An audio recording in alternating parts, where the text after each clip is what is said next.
হরে কৃষ্ণ। কেন্দ্রা শ্রী রাধা গোবিন্দ গৌরী মঠ, শ্রী গৌরহরি শ্রী রাধা গোবিন্দ দেব অপূর্বরূপে সুসজ্জিত হয়েছে। শ্রী রাধা গোবিন্দ দেব শ্রীমন মহাপ্রভু অপূর্বরূপে উপবেশন করেছেন। ভক্তগণের দ্বারা অপূর্বরূপে সেবিত হচ্ছেন। পাশেই আমরা দর্শন করছি জগন্নাথ বলরাম সুভদ্রাজিউ মধুরাতি মধুর শ্রী বিগ্রহ এবং শ্রীল গুরু মহারাজের ভজন কক্ষ, শ্রী গুরুদেবের শ্রী সমাধি। এখানেই গুরু মহারাজ নিত্যকাল অবস্থান করছেন। শ্রী জগন্নাথ বলরাম সুভদ্রাজিউ অপূর্বরূপে সেবিত হচ্ছেন। শ্রীমতী রাধা ঠাকুরানী,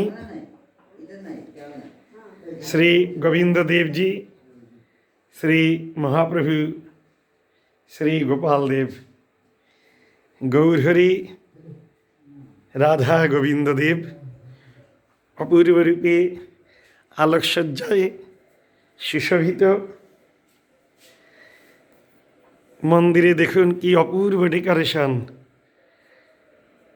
ভক্তগণ অপূর্বরূপে সেবা করেন।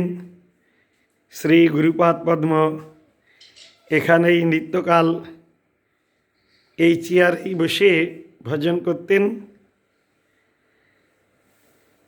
শ্রী কেন্দ্রা শ্রী রাধা গোবিন্দ গৌড়ীয় মঠ, আর মঠের মঠরক্ষক শ্রীপাদ শঙ্করসন দাস প্রভু।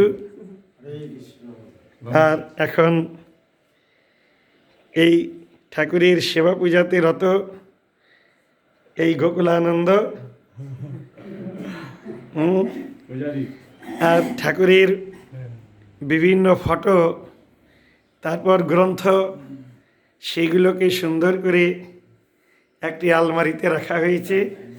ভক্তগণ যখন আসেন বিভিন্ন ধরনের দ্রব্যকে মাগলে শঙ্করসন প্রভু এইগুলো সব বিক্রি করে অর্থকে রোজগার করে। হরে কৃষ্ণ। আপনারা